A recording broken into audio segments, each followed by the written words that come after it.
ఇక్కడ ఒక వార్త మనం ఇక్కడ చూసుకోవచ్చు. తెలంగాణ కొత్త పేరు పెట్టాలనేమో లిక్కర్ షాపుల పెరుగుదలపై హైకోర్టు ఆందోళన. ఇండ్ల నడుమ దుకాణాలు ఎందుకని అసహనం. శాంతి భద్రతను దృష్టిలో ఉంచుకొని మద్యం షాపులకు పర్మిషన్లు ఇవ్వాలని కూడా గతంలో కేసీఆర్ గారు వైన్ షాపులకు గానీ పర్మిషన్లు ఇచ్చినప్పుడు, వైన్ షాప్ టెండర్లు వేసినప్పుడు ఇదే కాంగ్రెస్ నాయకులు కొంతమంది పరమ మేధావులు, పెద్ద పెద్ద మేధావులు ఇట్లా ఏం మాట మాట్లాడారంటే తెలంగాణ రాష్ట్రాన్ని మొత్తం కంప్లీట్ గా మద్యం రాష్ట్రంగా మార్చేసిండు, తాగుబోతుల రాష్ట్రంగా చేసిండు అని ఇష్టం వచ్చే నోట్ కెట్లో అట్లా మాట్లాడింది.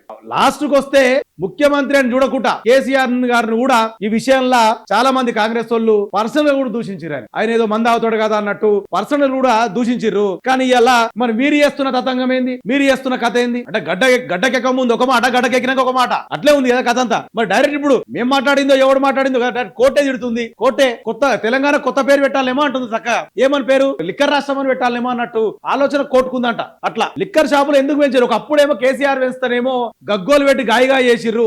ఇప్పుడు మరి మీరు ఎందుకు పెంచిర్రు?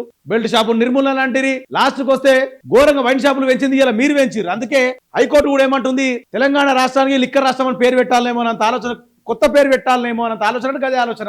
శాంతి భద్రత అంతా దృష్టిలో ఉంచుకొని మద్య షాపులకు పర్మిషన్ ఇవ్వమని ఒక హైకోర్టు చెప్తుంది. ఇండ్ల నడుమ దుకాణాలు ఎందుకని చెప్పేసి ఒక హైకోర్టు చెప్తుంది. ఒక హైకోర్టు